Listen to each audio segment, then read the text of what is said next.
Hey sis, why didn't you come to Mom's funeral? What? I can't believe my own sister wouldn't even come to our mother's funeral. You're so cold-hearted. It's awful, just awful. That's not something a decent person would do. I was bewildered by the sudden phone call from my sister. That's because our mother had already passed away 3 years ago. We had a proper funeral. I didn't know what my sister was talking about. I'm married and working. I've been blessed with children. Since we both work, we make sure to give our children extra love and attention so they don't feel lonely. My husband is supportive in both housework and childcare, and I'm proud of our ideal family. I have a strong desire not to let my children experience the same things I did. My parents divorced when I was in elementary school due to my mother's affair. My father found out about the affair because I told him. Though it's often thought that children will always side with their mother, that wasn't the case for me. My mother was far from the ideal mother figure everyone imagines. I have no memories of being loved by her. I have one younger sister, but my mother only doted on her. It was as if even spending time on housework was a waste. So all the housework was left to me. It's more accurate to say it was forced on me. My mother despised me for revealing her affair and hated me more than ever. She constantly berated me for telling, and I was left with physical and emotional scars. When the divorce was finalized, she took my sister and left. Still, thanks to my father and grandparents, I maintained a relationship with my sister where we met regularly. But as I entered middle school, the number of times I saw my sister decreased. I thought it was an adult issue, but it seemed my sister was avoiding meeting me for some reason. I asked her if I had done something to upset her after being turned down a few times. According to my sister, our mother told her that our family falling apart was my fault. From my mother and sister's perspective, I was the traitor to the family. My sister said that if she kept meeting a traitor like me, she would be the next one to be abandoned. She couldn't bear to contact or meet me behind our mother's back anymore. She wanted me to stop. I explained that our mother was the one who betrayed us first by cheating on our father and causing our family to fall apart. My sister knew about our mother's affair. It's just that I was the one who told our father. Even though she understood, she still insisted that I was the traitor to her, as she had to live with our mother. She wouldn't listen, saying it was my fault for not being able to turn a blind eye. During all this, my father remarried. I got a new stepmother. At first, it was awkward, but my stepmother tried her best to be the ideal mother figure. Seeing her efforts, I decided to cherish my new family and stepmother. I stopped contacting my sister, and before I knew it, we had completely drifted apart. I had no lingering feelings for my biological mother, who only loved my sister. I was allowed to go to college and secured a job. Just when I thought I could finally repay my father and stepmother, my father passed away in an accident. Even though we had grown distant, I informed my sister that our father, who was still her father, had passed away. However, my sister did not offer any words of condolence. After saying, "Serves him right," she laughed scornfully. Ha ha ha ha ha! I thought she would still come to the funeral, but my biological mother and sister never showed up. However, when we discussed my father's inheritance later, my biological mother and sister suddenly appeared. Everyone present was taken aback by their flashy and inappropriate attire and makeup. Their heavy makeup made them barely recognizable as the mother and sister I remembered. I was surprised that they both seemed to enjoy dressing so ostentatiously. "At least tell us the date for deciding the inheritance. We had to check every day because we didn't know when it would start." From the end of the funeral until today, my mother had been watching nearby, hoping to participate in the inheritance discussions. I think she should have just shown up at the funeral instead. That's because the inheritance discussion was scheduled for today, as soon as possible after the funeral. Because of what you said, my poor little daughter had to suffer. You're going to give us a fair amount, right? Even though they divorced and lived separately, the children still had the right to inherit. I had no intention of refusing that. In the first place, my father's personal assets were not so large that they could be distributed among the family. I can earn my own money by working, and my stepmother is still young enough to continue working. She seems to be planning to work for a while longer, so even if I gave my father's property to my biological mother, my stepmother wouldn't struggle financially. Besides, I didn't want any more disputes, so I gave up my claim to my father's inheritance. What a stupid man! He made such a fuss about a simple affair and wanted a divorce. I agreed to the divorce because being with such a small-minded man made my own heart narrow, too. Yeah, it wasn't our dad who dumped Mom. It was Mom who dumped our stingy dad. Poor big sister for living with such a father. My mother insulted and ridiculed my deceased father. Laughing crudely, my sister joined in, disparaging my father as well. My sister even dissed me, saying it was pitiful that I was raised by a father who was dumped. Neither of them showed any empathy or understanding for the sadness and loss my father experienced after being betrayed. You can say whatever you want about me, but please don't speak ill of our deceased father. What? What's the traitor saying? You're the root of all evil. That's right. And what's with that plain look? You don't look like you're in your 20s. You look older than your mom. With that appearance, you probably don't have a boyfriend, right? If you can't attract a man, what's the point of being a woman? If you don't think so, then you're full of flaws as a woman. After an intense argument, my mother and sister told me, "Never contact us again," and stormed out.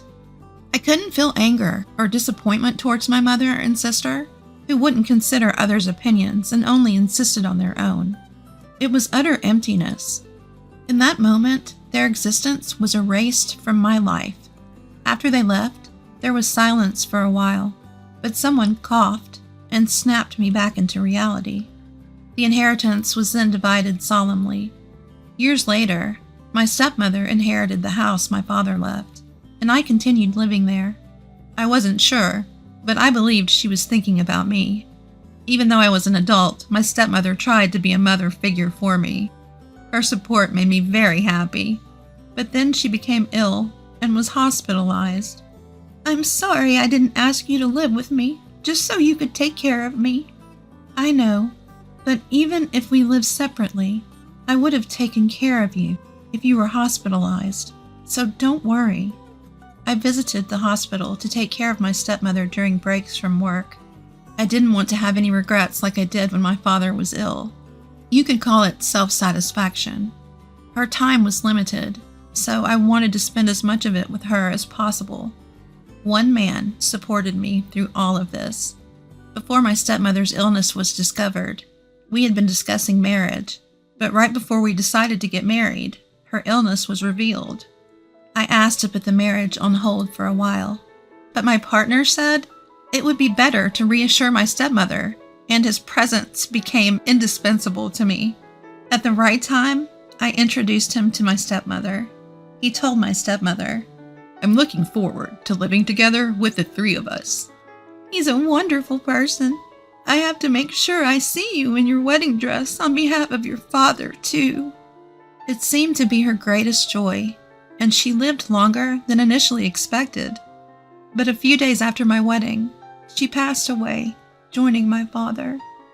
My stepmother was wealthy, and I inherited a large amount of money. 3 years later, and with what my stepmother left behind, I was able to build a happy family. However, my husband and I decided from the beginning of our marriage that we would continue working and live within our means, not relying on the inheritance. Today, as always, I went to work and I received a phone call from an unknown number on my personal cell phone. I thought it was a sales call or something and didn't answer. Then it calls again and again by the minute. Maybe they're calling without realizing it's wrong. I answered at the end of the day and found it was my sister, who I had broken up with.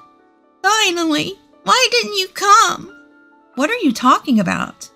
How could you forget? Our mother's funeral, of course. She seemed to be crying heavily. What are you talking about? Our mother's funeral was 3 years ago. Huh? She paused for a moment and then continued angrily. Oh, maybe your stepmother died too. I'm talking about our real mother.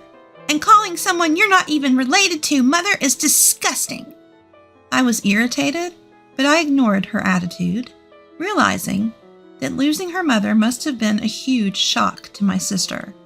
To me, my real mother was my stepmother, who had married a man with a child and became a mother to a middle school student overnight. I didn't fully understand this until I had a family of my own, but I think the period of nurturing a life within oneself is a time for a mother to develop self-awareness and commitment.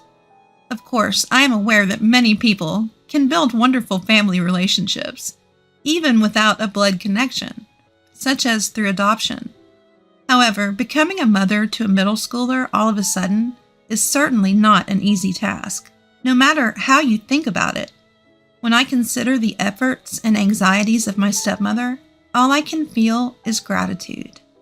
I am forever indebted to the stepmother who raised me, and she is the image of the mother I strive to be. Blood connections are trivial. In reality, the so-called real mother my sister refers to never even looked at me. So when I hear the word mother, I think of my stepmother who raised me, not my birth mother. I was not dumbfounded. I genuinely believed she was talking about my stepmother. Finally understanding my sister's words, I replied in a disinterested manner, "Oh, I see." I could hear what sounded like her banging or stomping on something over the phone. What? That indifferent attitude? The funeral is over. It's terrible not to attend your own relative's funeral. What a cold-blooded person. You must not have red blood in you. Although she made a valid point, my sister also didn't attend our relative's funeral. Moreover, our deceased father loved both my sister and me equally. I believe he was more affectionate than my mother. Not only did my birth mother and sister not attend my father's funeral, but they also snatched his inheritance and insulted and despised him. If you ask me, I think those two are the ones without red blood flowing in them. Indifferent. Well, we are strangers, aren't we? Huh? You interfered with the inheritance even though you didn't attend Dad's funeral, right? Weren't you the one who said never to contact you again? And I just found out about our mother's passing now, you know? After a brief silence, my sister uttered a small, "Ah, I forgot. I meant to inform you about the funeral." Well, I'm glad you remembered. I'm going to renounce all the inheritance related to that mother, so you can do whatever you want with it. I said just that and hung up the phone. However, my sister, perhaps lacking comprehension, contacted me again a few days later. "Help me, Katie. It seems our mother hinted at marriage to various men. Isn't that like marriage fraud? They're yelling at me to pay compensation if I don't want to be sued. I'm being yelled at a lot." Well, just pay them. "If I could, I wouldn't be calling you. Didn't you hear me say various men? It's not just one or two. Some of them seem pretty sketchy, too." That's tough. But remember, you were the one who said never to contact you again. Furthermore, it should have been known that our mother was promiscuous with men, since she cheated on our father while he was still alive. In fact, she didn't have just one affair. If it had been only one person, our father might have forgiven her, thinking it was just a momentary lapse of judgment. Only our father would know the truth. There might be a possibility that I couldn't accept my mother, who had multiple relationships, as a mother. That's because my father tried to adopt my sister several times through a lawyer. But I was told that my sister didn't want to leave, so I gave up on that idea.